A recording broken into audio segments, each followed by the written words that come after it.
Hello everyone, this is Neha and welcome to GS Abhyas. तो कैसे हैं आप सभी लोग? I hope you all are doing well. तो चलिए फिर आज के इस बढ़िया सी सेशन की शुरुआत करते हैं।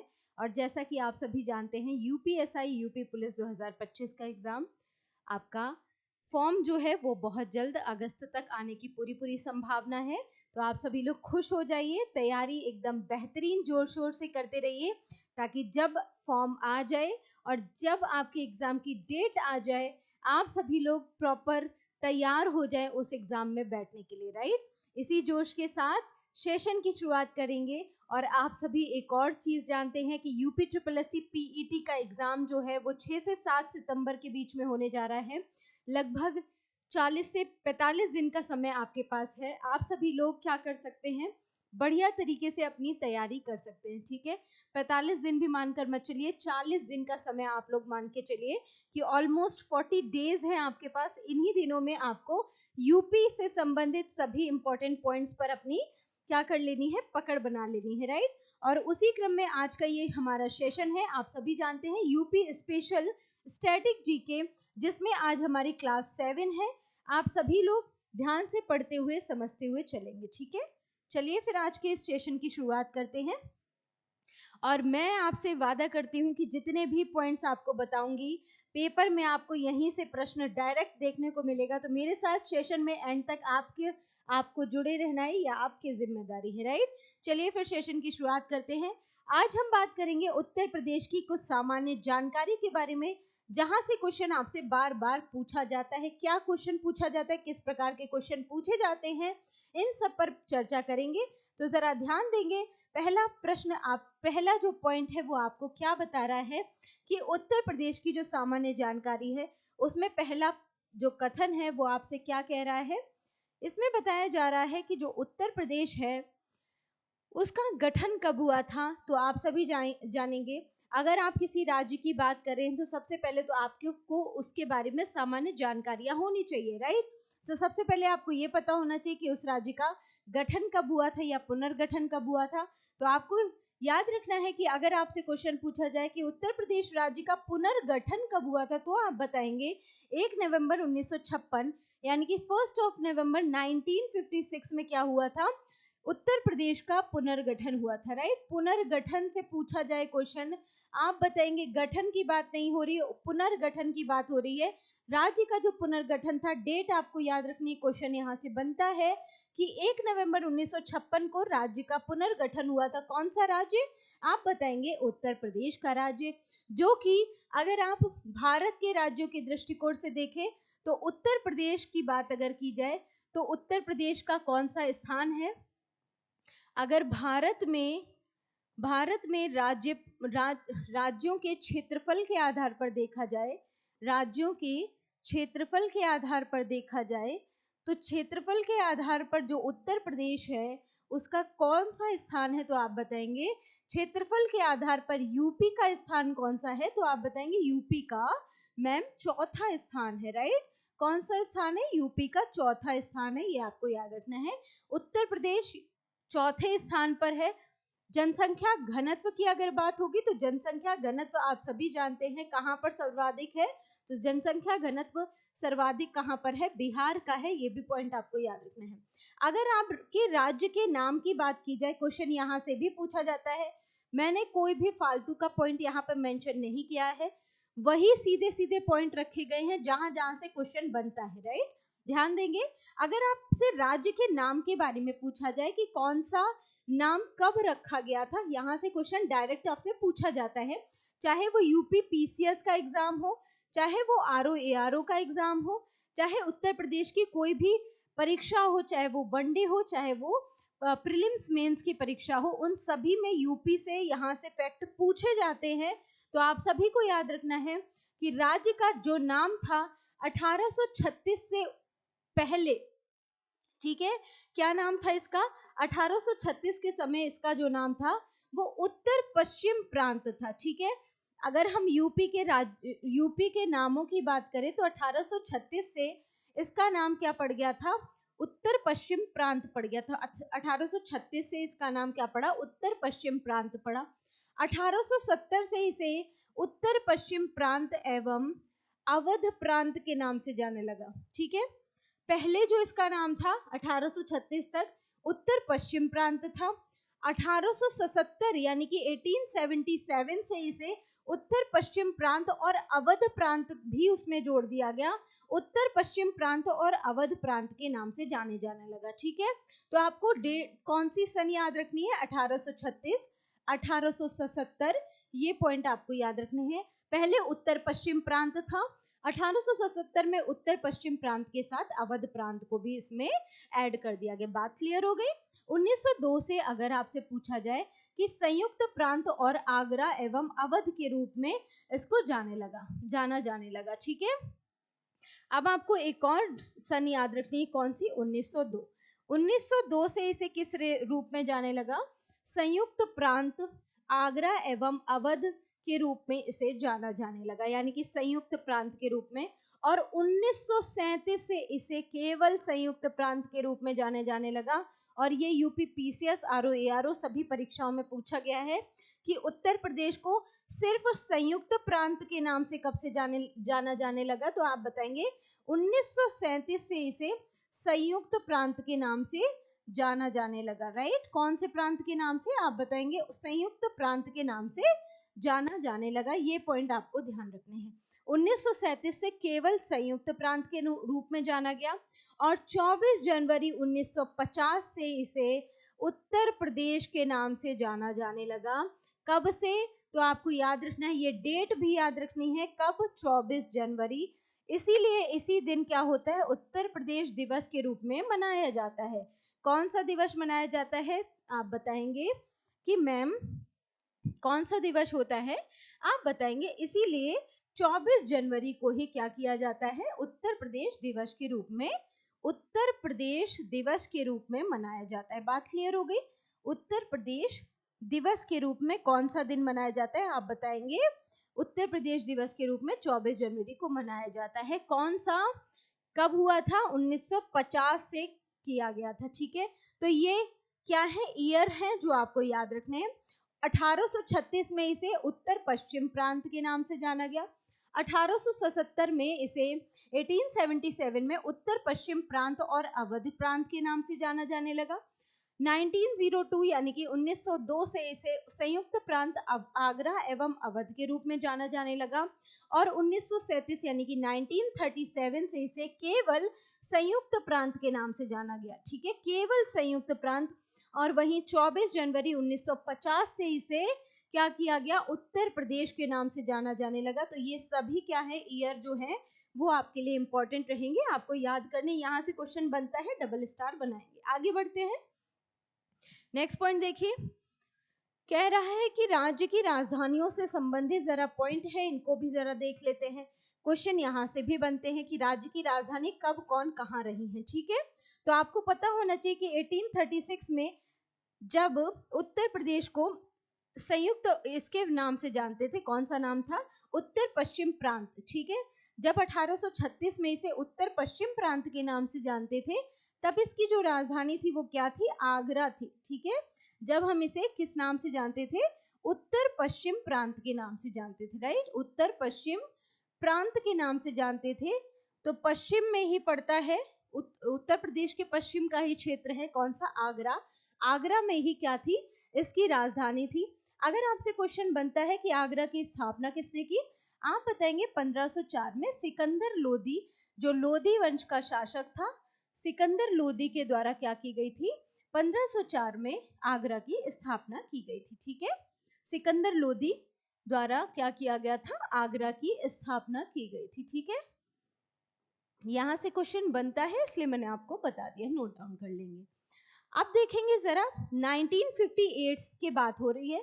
19 नहीं, 1858 यानी कि 1858 से प्रयागराज यानी कि जिसे हम इलाहाबाद के नाम से जानते हैं, उसे क्या कर दिया गया, उत्तर प्रदेश की राजधानी बना दिया गया। कब बनाया गया, 1836 से आगरा राजधानी था।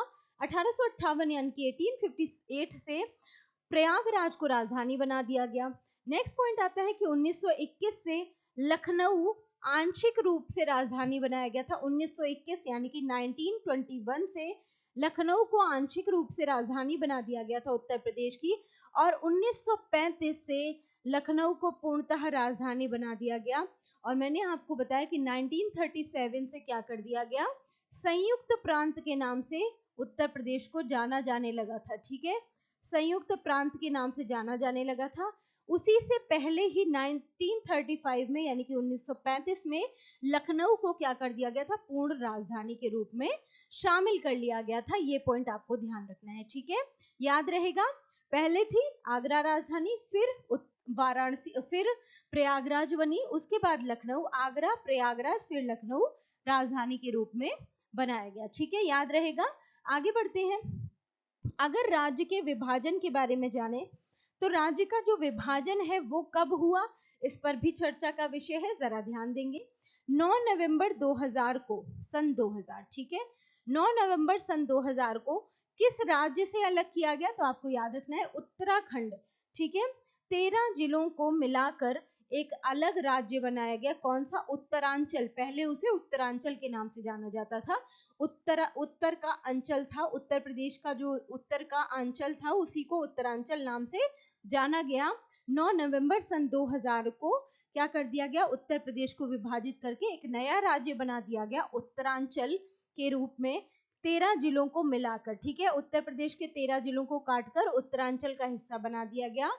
ठीक है, ये पॉइंट याद रखना है। और वर्तमान में इसी को उत्तराखंड के नाम से जाना जाता है। तो अगर आपसे उत्तराखंड की स्थापना के बारे में पूछा जाए, ठीक है, तो आप क्या बताएंगे, उत्तर प्रदेश का विभाजन कब हुआ, तो विभाजन की ही डेट भी यही है।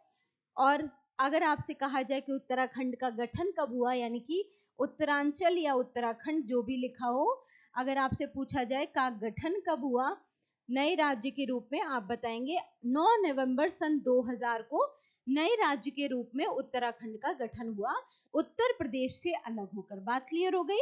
9 नवंबर सन 2000 उत्तराखंड का गठन हुआ। 9 नवंबर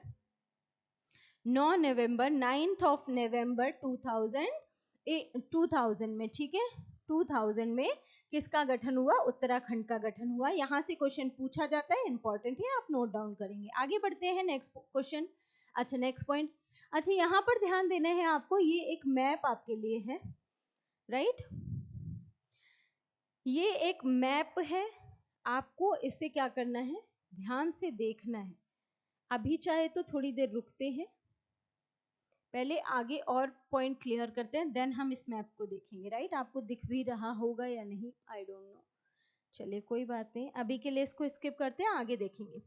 यहाँ पर देखिए, उत्तर प्रदेश के राजकीय प्रतीकों के बारे में पूछा गया है आपसे। राजकीय प्रतीक क्या क्या है उत्तर प्रदेश के, क्वेश्चन बनता है, इसलिए मेंशन किया है। अगर आपसे राजकीय चिन्ह पूछा जाए कि उत्तर प्रदेश का जो राजकीय चिन्ह है वो क्या है, आप बताएंगे एक वृत्त के भीतर 2 मछलियां और तीर कमान। ठीक है, आप ये राजकीय चिन्ह देख पा रहे हैं उत्तर प्रदेश का, एक वृत्त है, उसके अंदर क्या है, 2 मछलियां हैं, ये 2 मछली है, और क्या है, एक तीर कमान है, ये तीर कमान है। ये उत्तर प्रदेश का राजकीय चिन्ह है। अगर आपसे राजकीय पक्षी पूछा जाए, आप बताएंगे सारस या क्रोंच, ये है सारस या क्रोंच जो है वो उत्तर प्रदेश का राजकीय पक्षी है।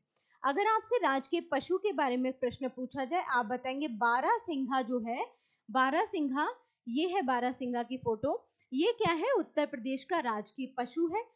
अगर आपसे राजकीय वृक्ष की बात की जाए, आप बताएंगे अशोक जो है वो राजकीय वृक्ष है उत्तर प्रदेश का। राजकीय पुष्प की बात की जाए, आप बताएंगे पलाश जो है वो राजकीय पुष्प है। और राजकीय खेल क्या है, आप बताएंगे हॉकी जो है वो राजकीय खेल है, कहाँ का, उत्तर प्रदेश का। ये पॉइंट भी आपको ध्यान रखना है। आगे बढ़ते हैं, नेक्स्ट पॉइंट देखेंगे। यहाँ पर थोड़ा सा इलेबोरेट करके देख लेते हैं उत्तर प्रदेश के बारे में, राइट। जरा ध्यान देंगे कि राजकीय चिन्ह जो है उसका विवरण जरा देखिए। एक वृत्त के भीतर 2 मछलियां और एक क्या है, तीर कमान है, मैंने आपको बताया।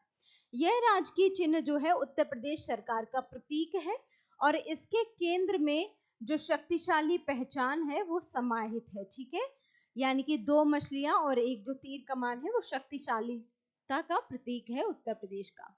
अगर राजकीय पक्षी की बात करें, मैंने आपको बताया सारस या क्रोंच जो है वो उत्तर प्रदेश का राजकीय पक्षी है।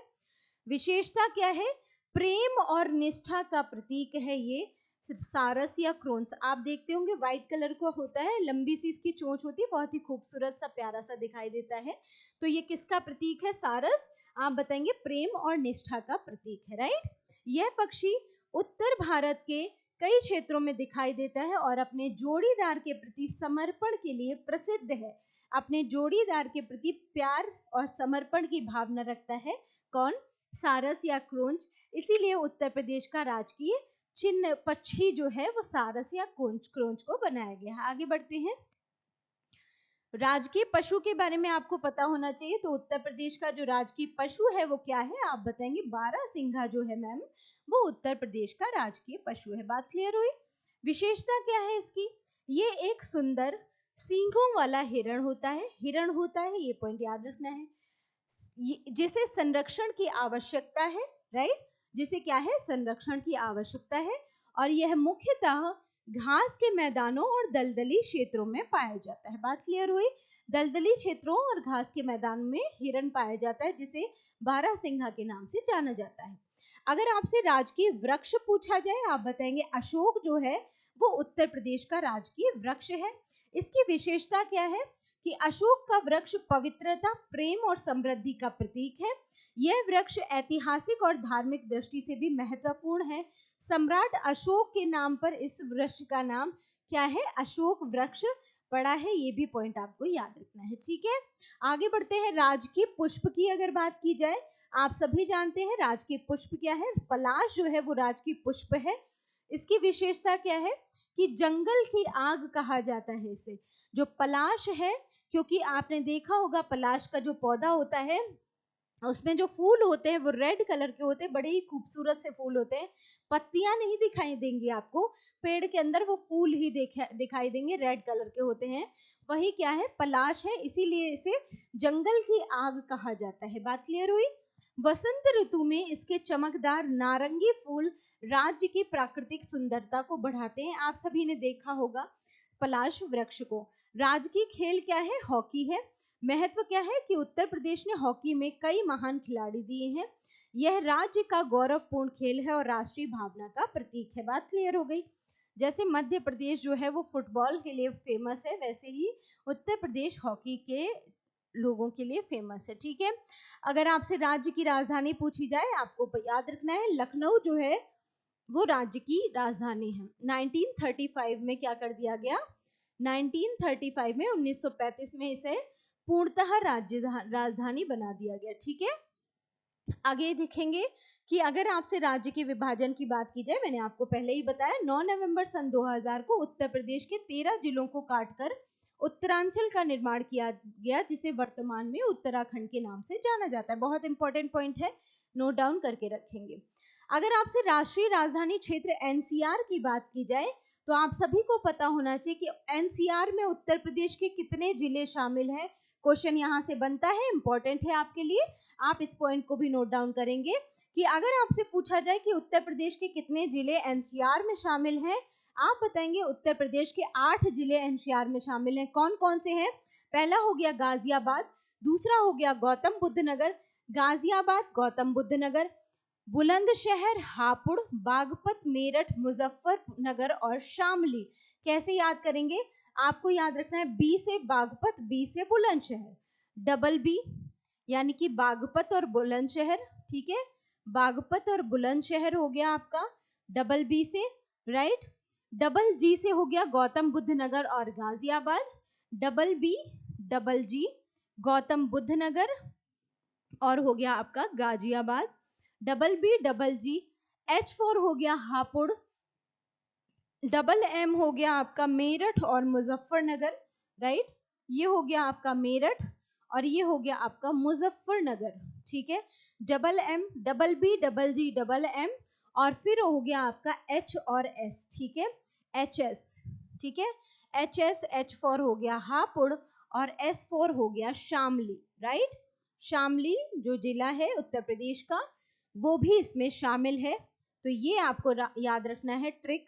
क्या ट्रिक है? Double B double G double M, H और एस, ठीक है, H S, double B double G double M, H S जो है वो 8 जिले हैं जो उत्तर प्रदेश में एनसीआर में शामिल हैं। एनसीआर मतलब जो नेशनल कैपिटल रीजन है उसमें शामिल है, राइट, याद रहेगा। 8 जिले हैं, गाजियाबाद, गौतम बुद्ध नगर, बुलंदशहर, बागपत, मेरठ, मुजफ्फरनगर, हापुड़ और शामली, ये 8 जिले हैं, आपको याद रखने हैं। अगर आपसे राज्य का क्षेत्रफल पूछा जाए, आप सभी जानते हैं 2,40,928 वर्ग किलोमीटर राज्य का क्षेत्रफल है। क्वेश्चन बनता है, आपको याद रखना है, ठीक है, कितना क्षेत्रफल है, 2,40,928 वर्ग किलोमीटर। बार बार यहाँ से क्वेश्चन रिपीट होता है, सीधे पूछ ही लेता है कि उत्तर प्रदेश का क्षेत्रफल कितना है, आप बताएंगे 2,40,928 वर्ग किलोमीटर जो है वो उत्तर प्रदेश का क्षेत्रफल है। बात क्लियर हुई। ये भारत के क्षेत्रफल का कितना है, तो आप बताएंगे लगभग 7.33% जो है वो भारत के क्षेत्रफल का है, उत्तर प्रदेश का हिस्सा, ठीक है।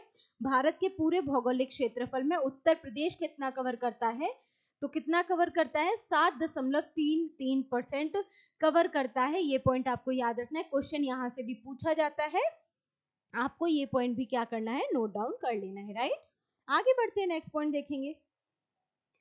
यहाँ पर बात कर लेते हैं क्षेत्रफल की दृष्टि से उत्तर प्रदेश के स्थान की। मैंने आपको बताया कि उत्तर प्रदेश जो है वो क्षेत्रफल की दृष्टि से चौथे नंबर पर है, ठीक है। अगर हम क्षेत्रफल की दृष्टि से बात करें उत्तर प्रदेश का भारत में कौन सा स्थान है, आप बताएंगे उत्तर प्रदेश का चौथा स्थान है मैम, राइट। सबसे बड़ा कौन सा है, तो आप मुझे कमेंट बॉक्स में जरूर आंसर कीजिएगा। अगर मैं कहूँ कि प्रथम तीन जो है क्षेत्रफल के आधार पर कौन से राज्य हैं, चौथा उत्तर प्रदेश है, तो वो क्षेत्रफल के आधार पर कौन से प्रथम 3 राज्य हैं, आप लोग मुझे कमेंट सेक्शन में इसका आंसर जरूर करेंगे, ठीक है। कमेंट में आप लोग मुझे इसका आंसर जरूर कर देंगे, ठीक है, आप लोग जरूर बताइएगा। आगे बढ़ते हैं। अगर अक्षांश और देशांतर की बात की जाए, आपको याद रखना है अक्षांश, आपने देखा होगा, अगर हम पृथ्वी को इस तरह मान लेते हैं, ठीक है, चपटी है पृथ्वी, पूरी तरह गोल नहीं है, थोड़ा सा और बेटर बना देना चाहिए, राइट, बहुत ही ज्यादा गंदा हो गया। अगर इस तरह से हम ऐसा चपटा रूप माने तो ये अक्षांश और देशांतर में आपको याद रख लेना है, ठीक है। अक्षांश जो है ये आपका अक्षांश हो गया, ये आपका देशांतर हो गया। इसमें आपको देख लेना है अक्षांश और देशांतर के विस्तार की बात हो रही है, तो 23.23 डिग्री 42 मिनट उत्तरी अक्षांश, ठीक है, 23 डिग्री 42 मिनट जो है उत्तरी अक्षांश, और 30 डिग्री 24 मिनट उत्तरी अक्षांश, और 77 डिग्री 5 मिनट पूर्वी देशांतर, और 84 डिग्री 39 मिनट पूर्वी देशांतर के बीच में ये क्या है, विभाजित है। यहाँ से भी आपको पॉइंट क्लियर रखना है अपने माइंड में, बिल्कुल ठीक है। अक्षांश और देशांतर को आप याद रखेंगे। आगे देखेंगे, पूर्व से पश्चिम की इसकी जो लंबाई है वो कितनी है, इसको याद कर लीजिए क्योंकि डायरेक्ट क्वेश्चन पूछा जाता है, ठीक है। पूर्व से पश्चिम की लंबाई कितनी है, आप बताएंगे 650 किलोमीटर जो है पूर्व से पश्चिम की लंबाई है, कितनी है, 650। अगर हम इस तरह से मान ले उत्तर प्रदेश को ईस्ट, वेस्ट, नॉर्थ और साउथ, तो यहां से आपको याद रखना है ईस्ट टू वेस्ट बोल रहा है, यानी कि ईस्ट से वेस्ट की लंबाई कितनी है, आप बताएंगे 650 किलोमीटर जो है वो ईस्ट से वेस्ट की लंबाई है, राइट। उत्तर से दक्षिण की जो चौड़ाई है वो अधिकतम कितनी है, आप याद रखेंगे 240 किलोमीटर जो उत्तर से दक्षिण की लंबाई है, ठीक है। उत्तर से दक्षिण की कितनी है, आप बताएंगे 240 किलोमीटर जो है इसकी लंबाई है उत्तर से दक्षिण की तरफ। पूर्व से पश्चिम आप देख रहे हैं लंबाई ज्यादा है उत्तर प्रदेश की, उत्तर से दक्षिण लंबाई कम है उत्तर प्रदेश की, राइट। ये पॉइंट भी आपके लिए इंपॉर्टेंट है, आपको याद रखना है। अगर हम कुल जिलों की बात करें तो आप सभी जानते हैं उत्तर प्रदेश में कुल जिले कितने हैं, आप बताएंगे उत्तर प्रदेश में कुल 75 जिले हैं, याद रखिएगा, भूलिएगा नहीं। नेपाल से लगे हुए उत्तर प्रदेश के कितने जिले हैं, आप बताएंगे नेपाल जो देश है उससे लगे हुए कितने जिले हैं, इंपॉर्टेंट है, स्टार बनाएंगे। तो 7 जिले हैं वो जो नेपाल को की रेखा को टच करते हैं। कौन कौन से हैं, महाराजगंज, सिद्धार्थनगर, बलरामपुर, श्रावस्ती, बहराइच, लखीमपुर खीरी और पीलीभीत, ये 7 जिले हैं ठीक है, जो कि क्या है, उत्तर नेपाल से लगे हुए उत्तर प्रदेश के जिले हैं। कौन कौन से आपको याद रखना है, B4 हो जाएगा बलरामपुर और B4 हो जाएगा आपका बहराइच। ठीक है, और देखिए जरा, S4 हो जाएगा आपका सिद्धार्थनगर और S4 हो जाएगा आपका श्रावस्ती। उसके बाद आता है आपका लखीमपुर खीरी, महाराजगंज और पीलीभीत। ठीक है, राइट। इसके बाद आप देख लेंगे क्या, LP MLP ऐसे लिख लीजिए। ठीक है, ML और P यानी कि महाराजगंज, लखीमपुर खीरी और पीलीभीत। ठीक है, B4 हो गया आपका बलरामपुर, इस B4 हो गया बहराइच, बलरामपुर, बहराइच, सिद्धार्थनगर, श्रावस्ती, महाराजगंज, लखीमपुर खीरी और पीलीभीत। इस तरह से क्या करेंगे, आप याद कर लेंगे। कुछ आप ट्रिक बना लीजिएगा, ट्रिक से याद करने की कोशिश क्या कीजिए, आपको याद हो जाएंगे। कितने जिले हैं आप बताएंगे, टोटल 7 जिले हैं। ठीक है, टोटल 7 जिले हैं जो उत्तर प्रदेश में क्या करते हैं, नेपाल से सीमा बनाते हैं। ठीक है, कौन कौन सा हमने देखा, जरा ध्यान दीजिए यहाँ पर कौन कौन सा कह रहा है। तो आपको ध्यान देना है कि ये जो हिमाचल प्रदेश है, ये ऊपर हो गया हिमाचल प्रदेश। नेपाल से कौन कौन से राज्य जो हैं वो सीमा बना रहे हैं, जरा ध्यान दीजिए। ये है हमारा नेपाल। ठीक है, और नेपाल से कौन कौन सीमा बना रहे हैं, तो आपको ये देखना है। ये है हमारा पीलीभीत, ये है लखीमपुर खीरी, राइट, ये हो गया आपका श्रावस्ती, ये हो गया आपका बहराइच, बलरामपुर, सिद्धार्थनगर और महाराजगंज। ठीक है, ये टोटल कितने हो गए, 1 2 3 4 5 6 7, 7 जिले हो गए जो किससे सीमा बना रहे हैं। 7 जिले जो हैं वो किससे सीमा बना रहे हैं, आप बताएंगे, नेपाल से सीमा बना रहे हैं। टोटल 7 जिले कौन कौन से, ये हो गया आपका पीलीभीत, ठीक है, शॉर्ट में लिख दूंगी पीलीभीत, ये हो गया आपका लखीमपुर खीरी, ये हो गया आपका श्रावस्ती, ठीक है, ये हो गया आपका श्रावस्ती, ये है आपका बहराइच, ठीक है, बहराइच, ये है आपका बलरामपुर, जरा मैप में भी आप लोग ध्यान से देखते हुए चलेंगे, ये हो गया आपका सिद्धार्थनगर, ठीक है, ये हो गया आपका महाराजगंज।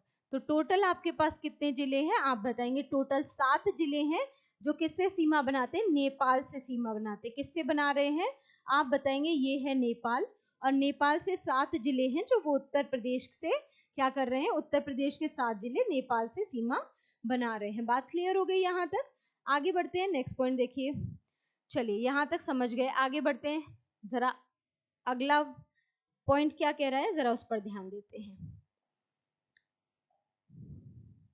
ठीक है, देखते हैं जरा, उत्तर प्रदेश से लगे हुए राज्य और केंद्र शासित प्रदेशों की संख्या कितनी है, ये आपसे पूछी जा रही है। कितने राज्य हैं जो उत्तर प्रदेश की सीमा को टच करते हैं, और कौन से केंद्र शासित प्रदेश हैं जो उत्तर प्रदेश की सीमा से जुड़े हुए हैं।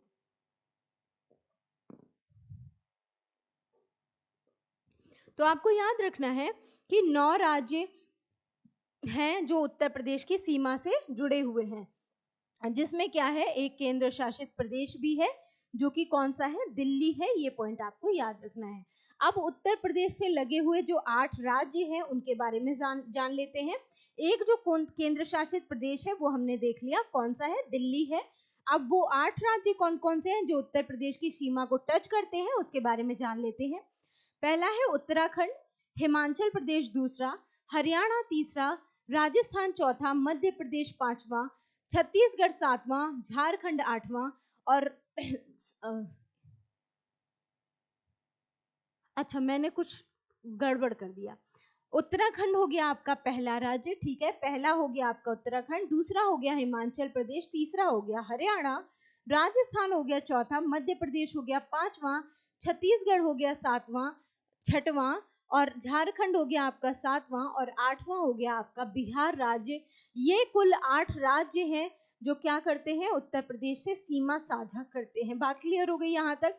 उत्तर प्रदेश से साझा करने वाले जो सीमा साझा करने वाले राज्य हैं, उत्तराखंड, हिमाचल प्रदेश, हरियाणा, राजस्थान, मध्य प्रदेश, छत्तीसगढ़, झारखंड और बिहार। ये सभी क्या करते हैं, उत्तर प्रदेश से सीमा साझा करते हैं।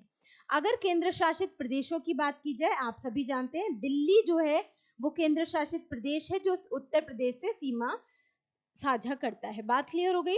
आगे बढ़ते हैं। उत्तर प्रदेश से होकर गुजरने वाली जो अंतरराज्यीय सीमाएं हैं, इंटर स्टेट जो बाउंड्रीज है, उनके बारे में बात करते हैं। कौन कितनी है, तो आपको याद रखना है 6 है अंतरराज्यीय सीमाएं। कौन कौन सी आप बताएंगे? मुरादाबाद, दूसरी है गाजीपुर, तीसरी है गौतम बुद्ध नगर, चौथी है श्रावस्ती, पांचवी है सोनभद्र और छठवीं है सहारनपुर। इंटर स्टेट की बात हो रही है, अंतरराज्यीय सीमाएं बनाती हैं कौन कौन? मुरादाबाद, गाजीपुर, गौतम बुद्ध नगर, श्रावस्ती, सोनभद्र और सहारनपुर। टोटल कितने हैं? 6 हैं। ये पॉइंट आपको याद रखना है, ठीक है। उत्तर प्रदेश से गुजरने वाली अंतरराज्यीय सीमाएं 6 राज्य, मुरादाबाद, गाजीपुर, गौतम बुद्ध नगर, श्रावस्ती, सोनभद्र और सहारनपुर है। इनका नाम आपको याद रखना है। नेक्स्ट पॉइंट देखिए कि उत्तराखंड से सबसे पूर्वी जो जिला है वो कौन सा टच होता है उत्तराखंड से? आप बताएंगे पीलीभीत जो जिला है वो सबसे पूर्वी जिला है जो उत्तराखंड की सीमा को टच करता है, उत्तराखंड की सीमा को टच करता है। अभी हमने मैप में भी देखा, नेपाल की सीमा को भी टच कर रहा है पीलीभीत, और उधर ऊपर उत्तराखंड की सीमा को भी टच कर रहा है पीलीभीत। उत्तराखंड का सबसे पूर्वी जिला है पीलीभीत, ये पॉइंट आपको याद रखना है। अगर आपसे पूछा जाए कि राज्य का सबसे पश्चिमी जिला कौन सा है, आप बताएंगे शामली है सबसे पश्चिमी जिला। यहाँ से भी क्वेश्चन पूछा जाता है, आपको याद रखना है। सबसे पश्चिमी जिला कौन सा है, आप बताएंगे शामली जो है वो सबसे पश्चिमी जिला है, राइट। एक क्लास में सिर्फ और सिर्फ आपकी उत्तर प्रदेश के मैप से लूंगी, वहां पर मैं आपको मैप के थ्रू सारी चीजें अच्छे से पढ़ाऊंगी, राइट। अभी यहाँ पर ये आपको पता नहीं उतना क्लियर दिखेगा नहीं दिखेगा, ये है शामली जिला जो उत्तर प्रदेश का सबसे क्या है, पश्चिमी जिला है। बात क्लियर हो गई? ये आपको याद रखना है, शामली पश्चिमी जिला है, राइट। आगे बढ़ते हैं, जरा ध्यान दीजिए, ठीक है। यहां तक हमने पॉइंट क्लियर कर लिया। आगे देखते हैं जरा नेक्स्ट पॉइंट क्या कह रहा है कि राज्य का जो सबसे पश्चिमी जिला है वो शामली है, बता दिया मैंने आपको। राज्य का सबसे उत्तरी जिला अगर आपसे पूछा जाए, उत्तरी जिला कौन सा है, आप बताएंगे सहारनपुर है, ठीक है। अगर हम उत्तर प्रदेश को इस हिसाब से बांटे, ईस्ट, वेस्ट, नॉर्थ और साउथ, तो पश्चिमी जिला जो है उत्तर प्रदेश का वो क्या है, शामली है। पश्चिमी जिला जो है वो शामली है। अगर उत्तरी जिला आपसे पूछा जाए, आप बताएंगे सहारनपुर जो है वो सबसे उत्तरी जिला है। अगर आपसे पूर्वी जिला पूछा जाए और दक्षिणी जिला पूछा जाए, आप क्या बताएंगे, पूर्वी जिला कौन सा है? तो पूर्वी जो जिला है वो कौन सा है, बलिया है, ठीक है। बलिया जो है वो क्या है, पूर्वी जिला है। जरा एक बार मैप में आप लोग देख ही लीजिए। और सोनभद्र जो है वो क्या है, दक्षिणी जिला है, ठीक है। यहाँ पर शायद दिख भी जाएगा थोड़ा बहुत। तो ये जो सोनभद्र है, ठीक है, ये जो सोनभद्र है, ये सोनभद्र का जो एरिया है,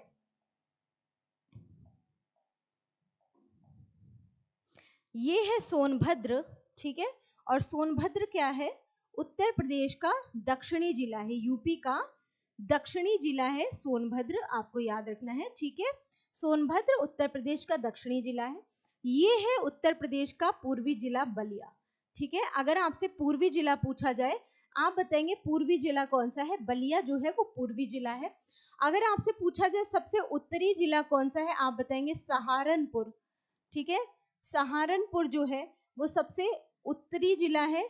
और ये किस किस से सीमा साझा करता है, आप बताएंगे हिमाचल प्रदेश से भी सीमा साझा करता है सहारनपुर, और उत्तराखंड से भी सीमा साझा करता है, ये पॉइंट आपको याद रखना है। और ये हरियाणा से भी सीमा साझा करता है, ठीक है। उत्तराखंड, हिमाचल प्रदेश और हरियाणा तीनों से सहारनपुर जो है सीमा साझा करता है।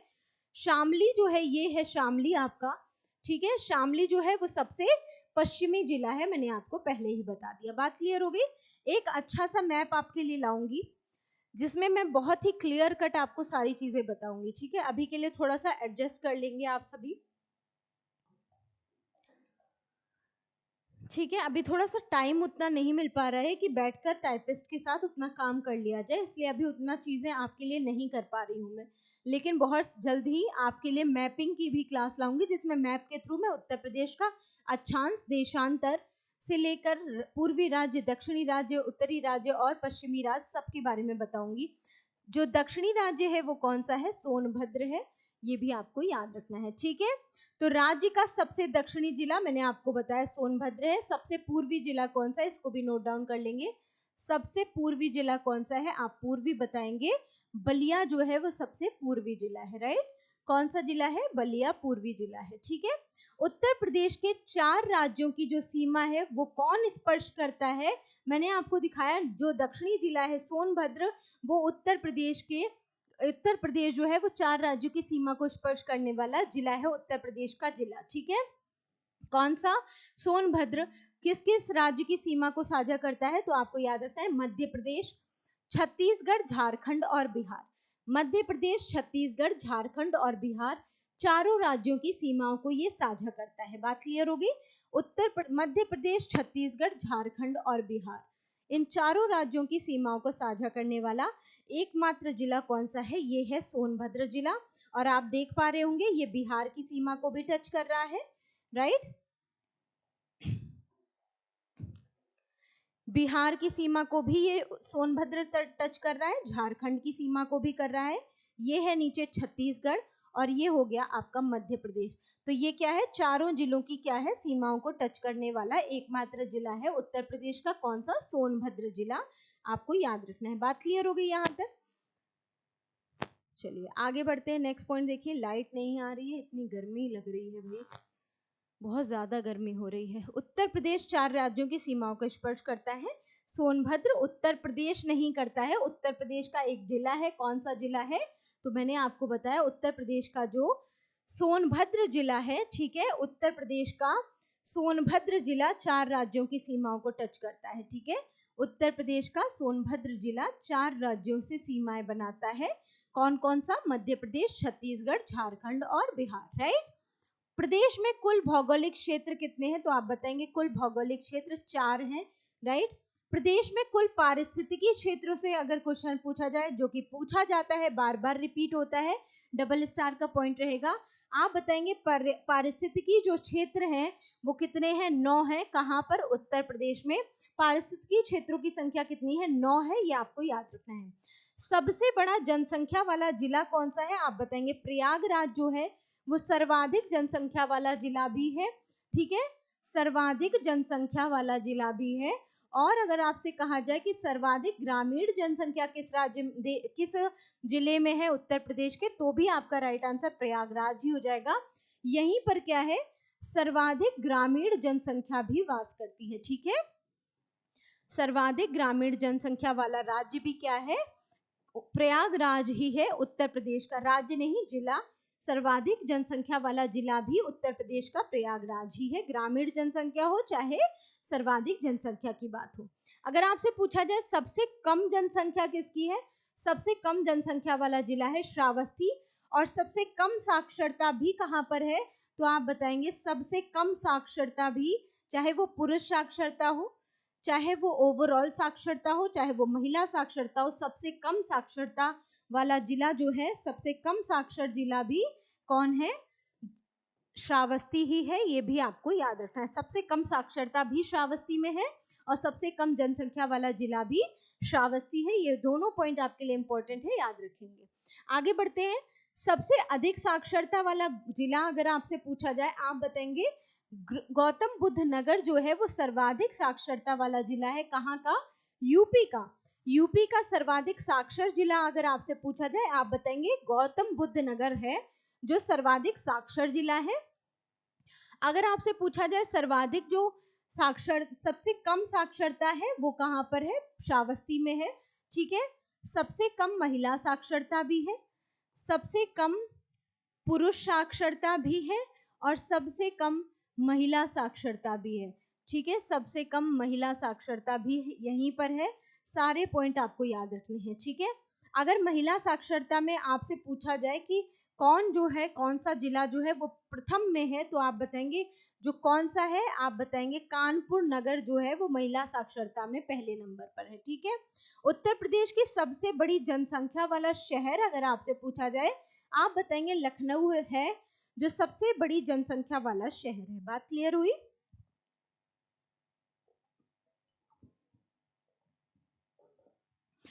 वहां आपसे पूछा गया था सर्वाधिक जनसंख्या वाला जिला कौन सा था, मैंने आपको बताया प्रयागराज था। यहाँ बोला जा रहा है सबसे बड़ी जनसंख्या वाला शहर कौन सा है, आप बताएंगे लखनऊ है जो कि राजधानी है उत्तर प्रदेश की। सबसे कम जनसंख्या वाला शहर कौन सा है आप बताएंगे? मऊ है। मऊ का नाम याद रखना है, छोटू सा नाम है और छोटू सी ही जनसंख्या है यहाँ की। मऊ जो है, मऊ की क्या है, सबसे कम जनसंख्या है उत्तर प्रदेश में। उत्तर प्रदेश का सर्वाधिक तापमान वाला क्षेत्र कौन सा है आप बताएंगे? सर्वाधिक तापमान कहाँ पर रहता है? बांदा, जो कि बुंदेलखंड क्षेत्र में आता है। ठीक है, बुंदेलखंड, बुंदेलखंड क्षेत्र का हिस्सा है, राइट, बुंदेलखंड का हिस्सा है। और यहाँ पर क्या है, वर्षा बहुत कम होती है, इसी वजह से क्या है, तापमान बहुत ज्यादा रहता है। कौन सा राज्य है आप बताएंगे? बांदा जो है वो राज्य है जहां पर सबसे ज्यादा तापमान रहता है, सर्वाधिक तापमान रहता है। बात क्लियर हो गई? अगर आपसे पूछा जाए सर्वाधिक तापमान किसका रहता है आप बताएंगे? सर्वाधिक तापमान वाला क्षेत्र है बांदा।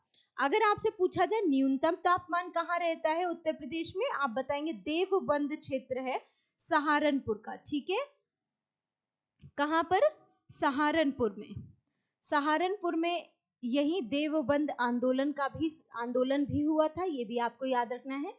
देवबंद में ही क्या होता है, सबसे कम तापमान रहता है उत्तर प्रदेश के जिले सहारनपुर के देवबंद में। ठीक है, उत्तर प्रदेश के प्रधानमंत्री बनने का गौरव किन किन व्यक्तियों को प्राप्त हुआ है, जरा उनके भी नाम देख लेते हैं, यहाँ से भी क्वेश्चन पूछा जाता है। पंडित जवाहरलाल नेहरू, चौधरी चरण सिंह, वीपी सिंह, चंद्रशेखर, अटल बिहारी वाजपेयी। उत्तर प्रदेश के प्रधानमंत्री बनने का गौरव प्राप्त हुआ है। ठीक है, उत्तर प्रदेश के प्रधानमंत्री नहीं, उत्तर प्रदेश से संबंधित व्यक्ति जो हैं उन्हें जो है वो प्रधानमंत्री बनने का गौरव प्राप्त हुआ है। ठीक है, उत्तर प्रदेश से संबंधित जो व्यक्तित्व हैं, अलग से नोट डाउन कर लेंगे इसको। ठीक है, उत्तर प्रदेश के व्यक्तित्व जो हैं, जो उत्तर प्रदेश से संबंधित व्यक्तित्व हैं, जो कि देश के प्रधानमंत्री भी बने हैं, वो हैं, इनके नाम पंडित जवाहरलाल नेहरू, ये भी उत्तर प्रदेश से थे, चौधरी चरण सिंह, वीपी सिंह, चंद्रशेखर और अटल बिहारी वाजपेयी। इन सभी का नाम आपको याद रखना है, ये सभी उत्तर प्रदेश के निवासी थे जो कि देश के प्रधानमंत्री भी बने। आगे बढ़ते हैं, उत्तर प्रदेश की पहली महिला अगर आपसे मुख्यमंत्री पूछी जाए, आप बताएंगे सुचेता कृपलानी का नाम। ठीक है, सुचेता कृपलानी जो थी वो उत्तर प्रदेश की पहली महिला मुख्यमंत्री के रूप में नियुक्त हुई थी। और अगर आपसे पूछा जाए पहली महिला राज्यपाल कौन थी, अगर आपसे राज्यपाल से क्वेश्चन पूछा जाए तो आप क्या बताएंगे? सरोजिनी नायडू, राइट, सरोजिनी नायडू जो थी वो क्या थी? पहली महिला राज्यपाल थी, ये भी पॉइंट आपको याद रखना है। मुख्यमंत्री कौन थी? सुचेता कृपलानी, और राज्यपाल कौन थी? सरोजिनी नायडू राज्यपाल थी। सबसे लंबे समय तक मुख्यमंत्री रहने वाले कौन थे? तो आपको नाम याद रखना है, डॉक्टर श्री संपूर्णानंद जो थे वो क्या थे? संपूर्णानंद जो थे वो सर्वाधिक समय तक मुख्यमंत्री रहे थे उत्तर प्रदेश के। कितने समय तक? तो 5 वर्ष 365 दिन। ठीक है, 5 वर्ष 365 दिन तक रहे थे, 345 दिन, 365 नहीं, 345 दिन तक रहे थे। 5 वर्ष और 345 दिन तक सर्वाधिक समय तक रहने वाले मुख्यमंत्रियों में हैं डॉक्टर श्री संपूर्णानंद। नाम इनका याद रखेंगे, सर्वाधिक समय तक मुख्यमंत्री रहे, कौन रहे? डॉक्टर श्री संपूर्णानंद। कितना टाइम तक? 5 वर्ष 345 दिन तक। ठीक है, राज्य में राष्ट्रपति शासन कुल कितनी बार लगा है? तो आपको याद रखना है, उत्तर प्रदेश में जो राष्ट्रपति शासन है वो कुल 10 बार लगा है। ठीक है, उत्तर प्रदेश में राष्ट्रपति शासन आप बताएंगे कुल 10 बार राष्ट्रपति शासन लगा है। राज्य में अगर सबसे कम अवधि तक मुख्यमंत्री रहे व्यक्तियों के बारे में बात की जाए तो आपको एक नाम याद रखना है, कौन सा? त्रिभुवन नारायण सिंह। क्या नाम है उनका? त्रिभुवन नारायण सिंह, जो सबसे कम समय के लिए मुख्यमंत्री पद पर रहे थे। कितने समय के लिए? आपको याद रखना है 26 फरवरी 1969 से 25 फरवरी 1970 तक। ठीक है, थोड़ा उल्टा हो गया है, ऐसे रखना है आपको, 26 फरवरी, ठीक है, 1969 से 25 फरवरी, ठीक है, 1970 तक। ठीक है, इस तरह से याद रखिएगा। ठीक है, डेट जो ईयर है वो थोड़ा इधर उधर हो गया है। राज्य में सबसे अधिक बार मुख्यमंत्री अगर आपसे पूछा जाए, सबसे अधिक बार मुख्यमंत्री कौन बने हैं, तो नाम इनका याद रखना है। आप सभी जानते हैं समाजवादी पार्टी से एसपी पार्टी से श्री मुलायम सिंह यादव 3 बार मुख्यमंत्री रहे हैं और ये आपके लिए इंपॉर्टेंट होगा। मुख्यमंत्री रहे हैं, कौन सी पार्टी से थे आप सभी जानते हैं, समाजवादी पार्टी, समाजवादी पार्टी से ये संबंधित थे। बात क्लियर हो गई। अगर आपसे पूछा जाए कि उत्तर प्रदेश में राज्य की विधानसभा की कुल सीटें कितनी हैं, राज्य विधानसभा में उत्तर प्रदेश के पास कुल सीटों की संख्या 403 है। याद रखना है, राज्य की विधानसभा में टोटल नंबर ऑफ सीट्स 403 यानी कि 403 है। राज्य विधान परिषद में कुल सीटों की संख्या 100 है।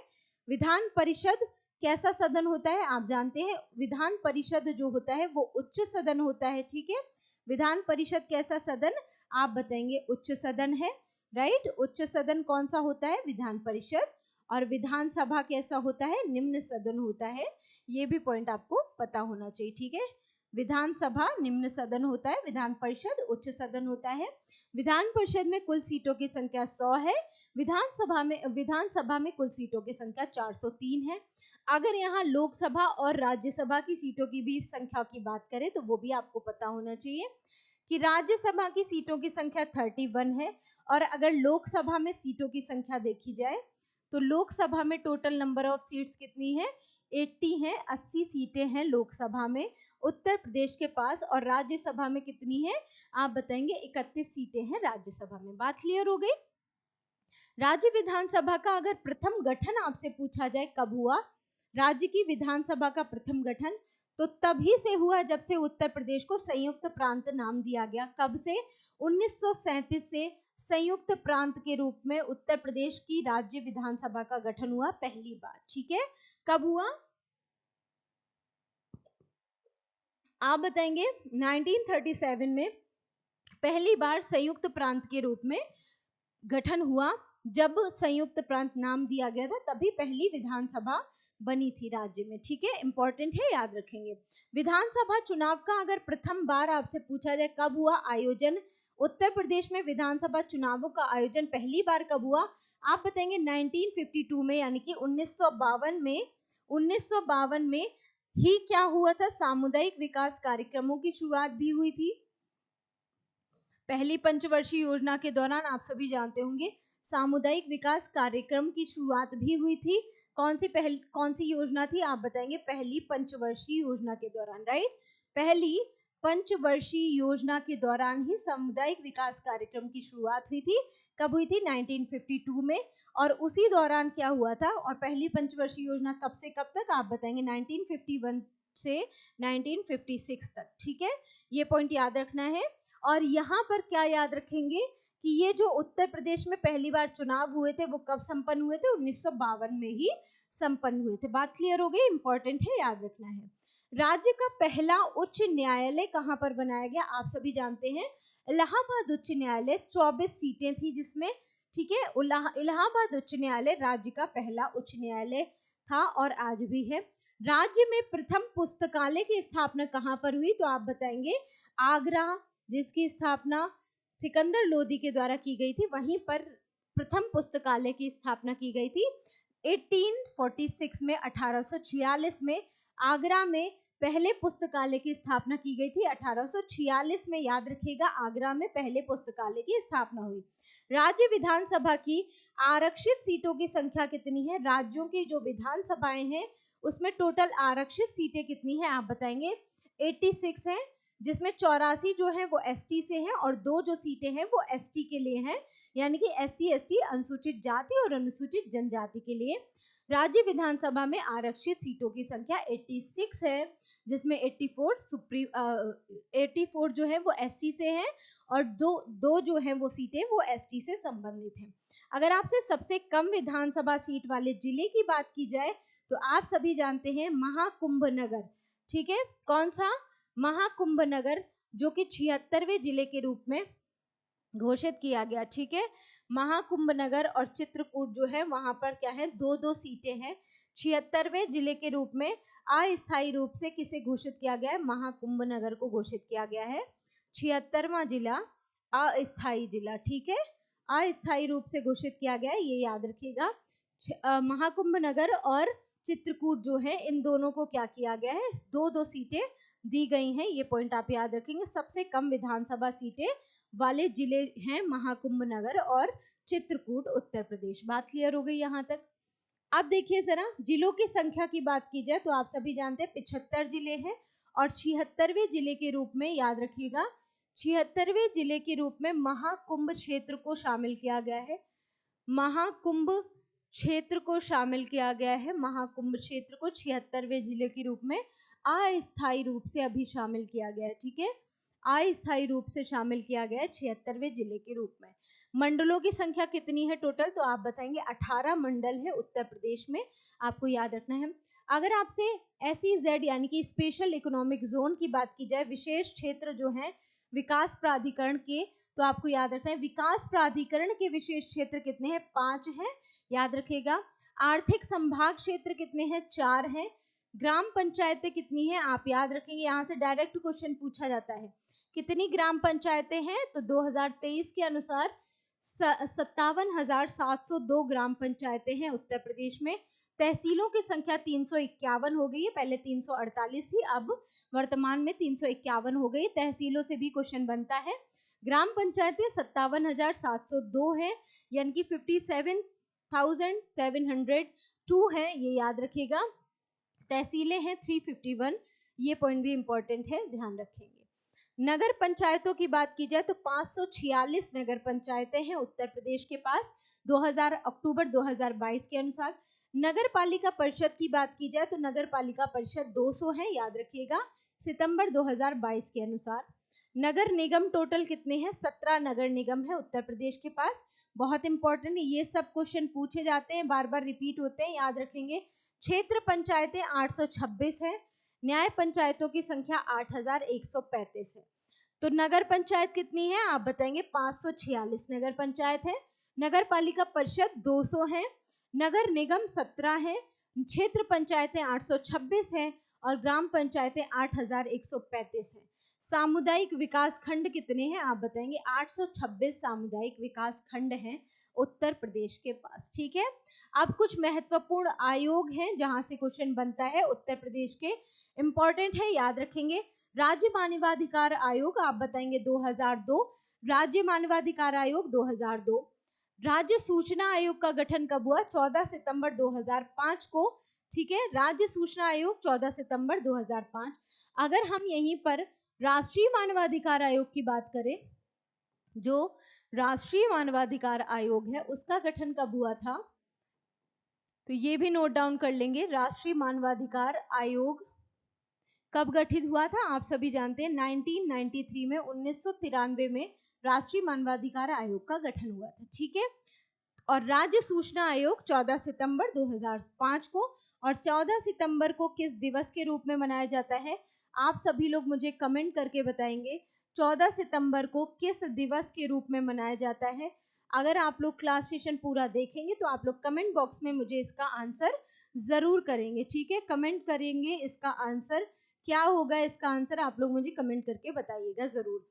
राज्य सूचना आयोग 14 सितंबर 2005, सूचना आयोग याद रखिएगा 2005। ठीक है, राज्य में पिछड़ा वर्ग आयोग का गठन कब हुआ, 9 मार्च 1993 को हुआ।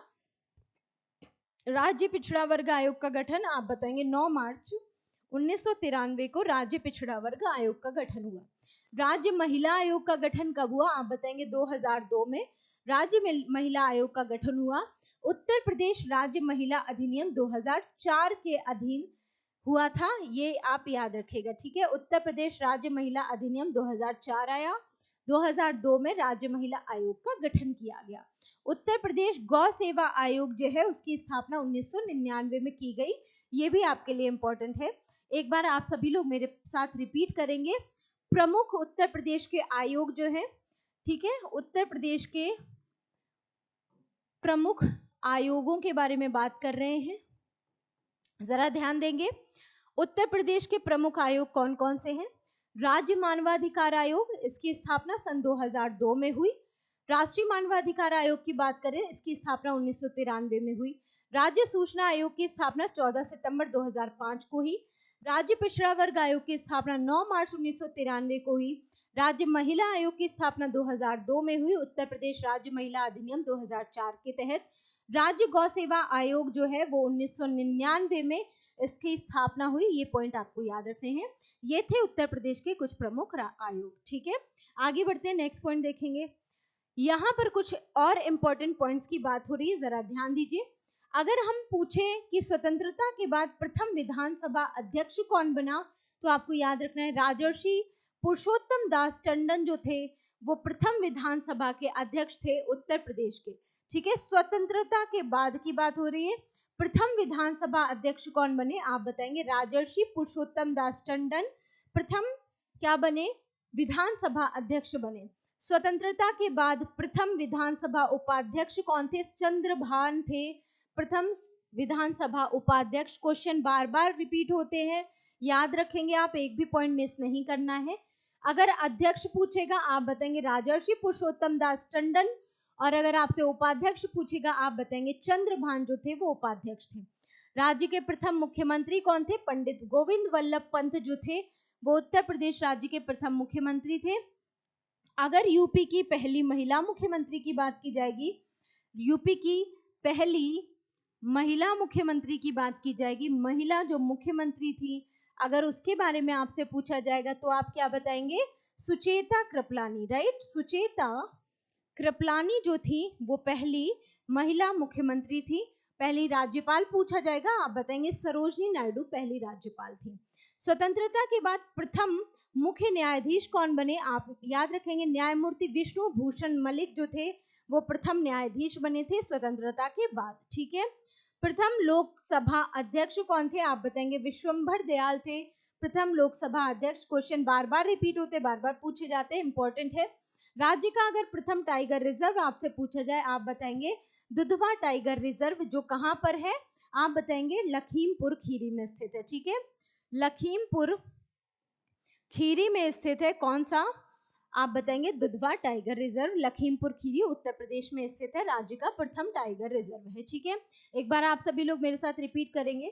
स्वतंत्रता के बाद प्रथम विधानसभा अध्यक्ष उत्तर प्रदेश के राजर्षि पुरुषोत्तम दास टंडन, प्रथम विधानसभा उपाध्यक्ष चंद्रभान, राज्य के प्रथम मुख्यमंत्री गोविंद वल्लभ पंत, स्वतंत्रता के बाद प्रथम मुख्य न्यायाधीश न्यायमूर्ति विष्णु भूषण मलिक, लोकसभा अध्यक्ष विश्वंभर दयाल, और प्रथम tiger reserve Dudhwa tiger reserve जो कि लखीमपुर खीरी में है, और उत्तर प्रदेश की पहली महिला मुख्यमंत्री सुचेता कृपलानी। और अगर आपसे पहली महिला राज्यपाल के बारे में पूछा जाए, आप बताएंगे सरोजनी नायडू पहली महिला राज्यपाल के रूप में नियुक्त हुई थी। ठीक है, यहाँ तक सारे पॉइंट क्लियर हो गए होंगे, आगे बढ़ते हैं। नेक्स्ट पॉइंट देखिए कि अगर आपसे राज्य का प्रथम वन्य जीव विहार पूछा जाए, आप बताएंगे चंद्रप्रभा वन्य जीव विहार, कहां पर स्थित है, आप बताएंगे चंदौली में। ठीक है, चंद्रप्रभा वन्य जीव विहार चंदौली में स्थित है, राज्य का प्रथम वन्य जीव विहार है। कहां पर, चंद्रप्रभा वन्य जीव विहार कहां स्थित है, चंदौली जिले में स्थित है। ठीक है, राज्य का प्रथम पक्षी विहार अगर आपसे पूछा जाए, नवाबगंज पक्षी विहार है, कहां स्थित है, उन्नाव में स्थित है। और उन्नाव कहाँ है, आप जानते हैं कानपुर नगर के पास। ठीक है, उन्नाव कानपुर नगर के पास है, कानपुर नगर से 20 से 30 किलोमीटर की दूरी पर ही उन्नाव पड़ता है।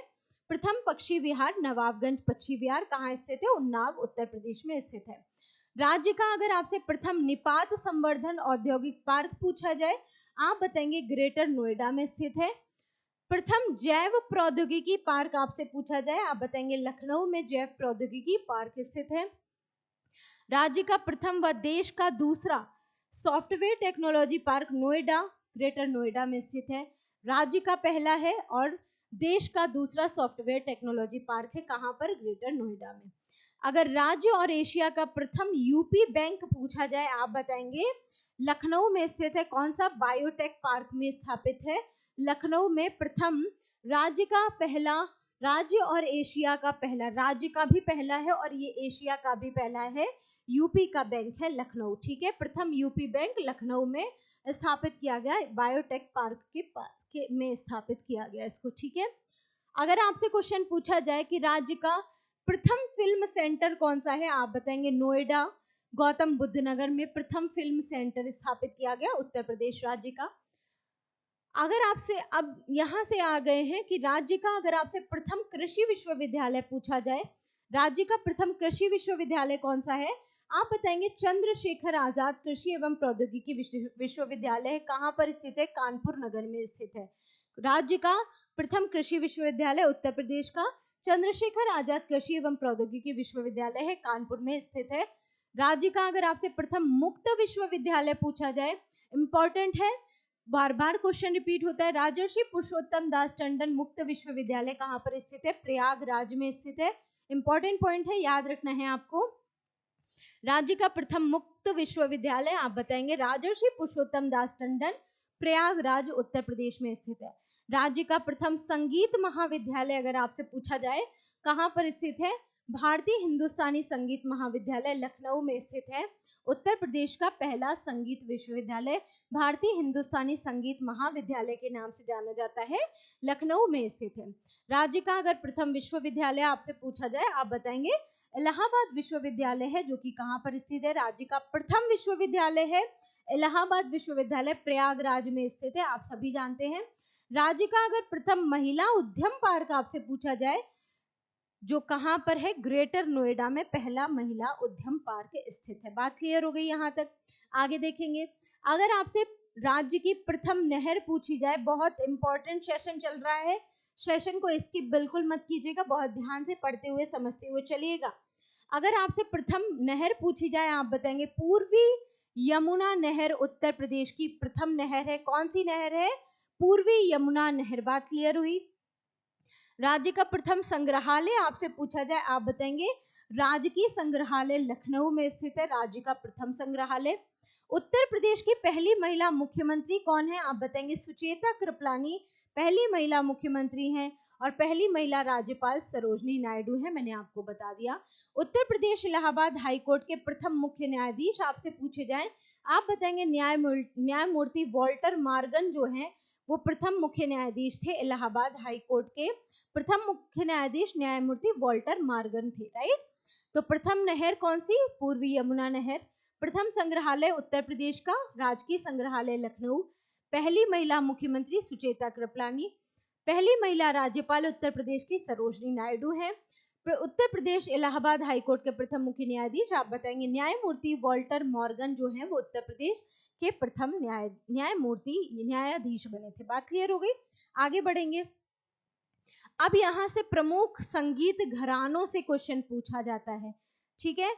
जरा एक नजर देखते हुए चलेंगे, देखते हैं अभी कितना बचा हुआ है चीजें, या तो फिर हम इसे अगले ही सेशन में कंप्लीट करेंगे। संगीत नहीं, कुछ नहीं, चलिए कंप्लीट ही कर लेते हैं। प्रमुख संगीत घरानों के बारे में जरा आप लोग ध्यान देंगे। प्रमुख संगीत घराने कौन कौन से हैं जरा देख लेंगे। आगरा घराने की अगर बात की जाए तो यहाँ के प्रमुख कलाकार कौन कौन से हैं? नाम यहाँ से पूछे जाते हैं, घरानों से नाम पूछे जाते हैं, इंपॉर्टेंट है। अलख दास और मखरुख दास जो हैं वो आगरा घराने से संबंधित हैं। अलख दास और मखरुख दास जो हैं वो आगरा घराने से संबंधित है, इंपॉर्टेंट है, याद रखना है आपको। दूसरा घराना है लखनऊ घराना। प्रमुख कलाकार लखनऊ घराने से बहुत क्वेश्चन बनता है। आगरा घराना आप एक बार भूल भी जाइए, लेकिन लखनऊ घराने के कलाकारों के नाम आपको पता होने चाहिए, राइट। ध्यान देंगे, बिंदा दीन का नाम बार बार पूछा जाता है। बिंदा दीन लखनऊ घराने से संबंधित है। कल्लू सिंह लखनऊ घराने से संबंधित है। खुर्शीद अली खां भी लखनऊ घराने से। शंभू महाराज से क्वेश्चन पूछा जाता है, लखनऊ से घराने से स्थित किसे संबंधित है? बिरजू महाराज, शंभू महाराज, बिंदा दीन, खुर्शीद अली खान, ये सभी लखनऊ घराने से संबंधित है, ठीक है। इन सभी के नाम भाई बिल्कुल याद कर लेना। आगरा घराना एक बार भूल भी जाना, लखनऊ घराने से संबंधित 2-4 नाम बहुत जरूरी है। पहला नाम बिंदादीन, इंपॉर्टेंट है, याद रखिएगा। बिंदादीन, शंभू महाराज, आपका बिरजू महाराज, ठीक है। बिरजू महाराज किससे संबंधित है? आप सभी जानते हैं कथक नृत्य से संबंधित है, ठीक है। और कौन है? खुर्शीद अली खान। इन सभी के नाम पूछे जाते हैं। खुर्शीद अली खान, इन सभी के नाम पूछे जाते हैं। कल्लू सिंह का नाम आप भूल भी जाएंगे, काम चल जाएगा। आगे बढ़ते हैं, नेक्स्ट देखिए। किराना घराना कहाँ से संबंधित है? मुजफ्फरनगर से संबंधित है। किराने घराने से भी क्वेश्चन बनता है। लखनऊ घराना, किराना घराना, इन सभी से क्वेश्चन पूछा जाता है, इंपॉर्टेंट है, डबल स्टार बनाएंगे। बड़े अली खान जो है वो किराना घराने से संबंधित है। गंगूबाई हंगल, बहुत इंपॉर्टेंट, पूछा जाता है बार बार, किस घराने से, तो आप बताएंगे गंगूबाई हंगल का नाम जरूर याद रखिएगा, किराना घराने से संबंधित है।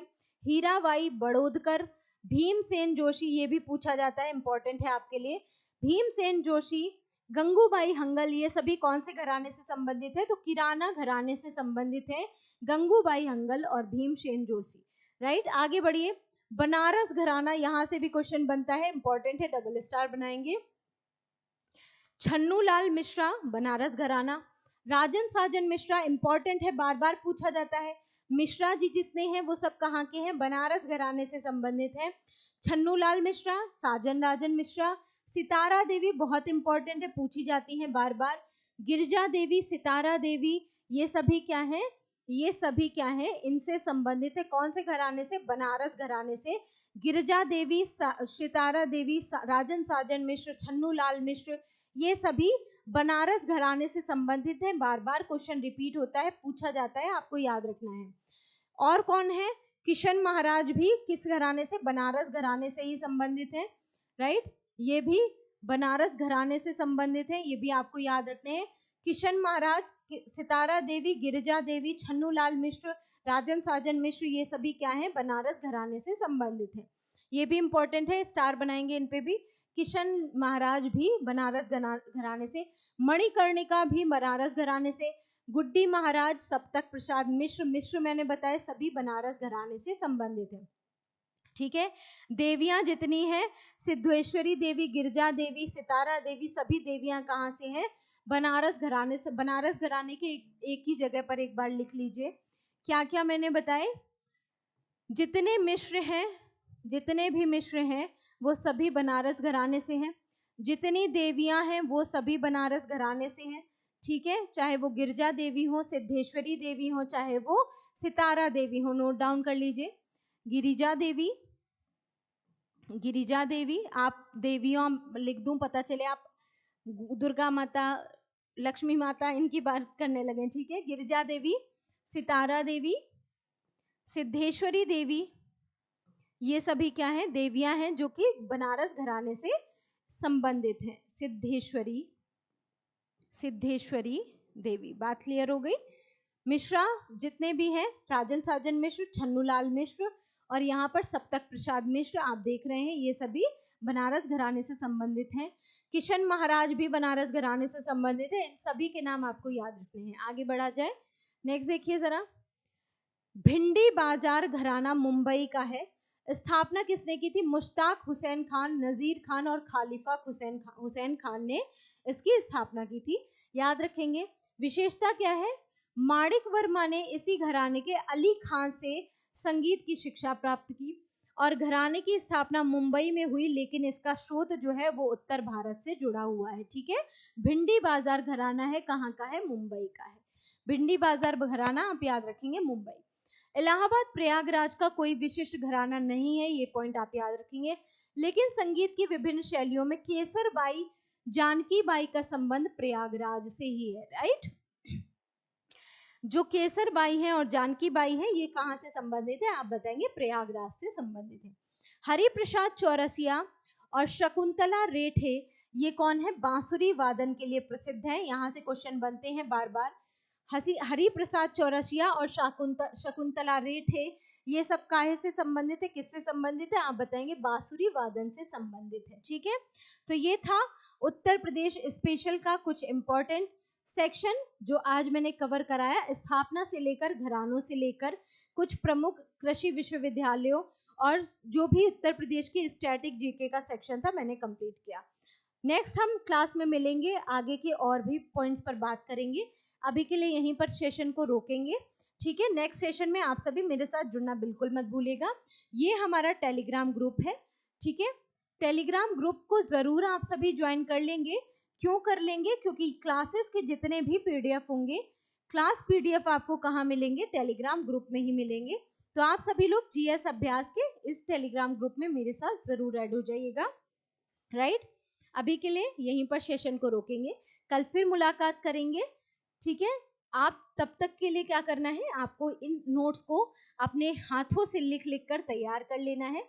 अगर आप लिखने में अक्षम हैं, आपको लगता है कि समय की बर्बादी हो रही है मैम, कम समय है, परीक्षा की तैयारी में ज़्यादा समय देना है, तो आप क्या करेंगे, टेलीग्राम ग्रुप को ज्वाइन करके वहाँ से पीडीएफ भी निकाल कर पढ़ सकते हैं, राइट। अभी के लिए इतना ही, मिलते हैं नेक्स्ट सेशन में, तब तक के लिए take care, good bye, good night.